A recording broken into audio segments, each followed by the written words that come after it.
আওয়ামী লীগ সরকার থাকতে আমি কতবার বিচারের জন্য কত ঘর আওয়ামী লীগ সরকারের কাছে আবেদন করছি, কোনো বিচার আসার কোনো করেন নাই।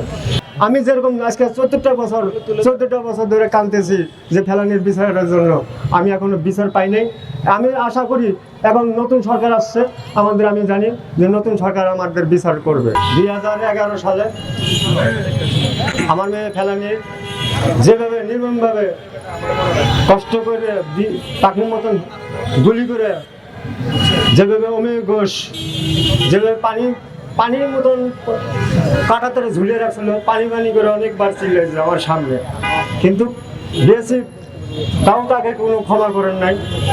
তাকে কিভাবে নির্মমভাবে কিভাবে কষ্ট দিয়ে 5 ঘন্টা ঝুলিয়ে রেখে কাঁটাতারে তার নির্মমভাবে হত্যা করছে।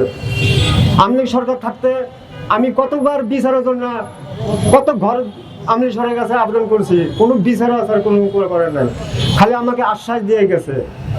এই স্বৈরাচারী শেখ হাসিনা আমাদেরকে এত চাপে রাখছে, কোন কেউ সাথে কথা কইতে দেয় নাই। আমি চাই নতুন সরকার আমাদের বাংলাদেশের প্রথম যে হয়েছে তার কাছে অনুরোধ করে আমার ফেলানির যে বিচারটা তদন্ত করে সুস্থভাবে এক অমিয় ঘোষের সর্বোচ্চ শাস্তি দেখতে চাই। যেরকম আমার ফেলানিকে যেভাবে নির্মমভাবে কাঁঠার তরে ঝুলিয়ে যেভাবে নির্মমভাবে কষ্ট দিয়ে মারছে, তারও জানি একভাবে কষ্ট দিয়ে তাকে মারা হোক। আমি যেরকম আজকে 14টা বছর ধরে কাঁদতেছি যে ফেলানির বিচারের জন্য, আমি এখনো বিচার পাই নাই।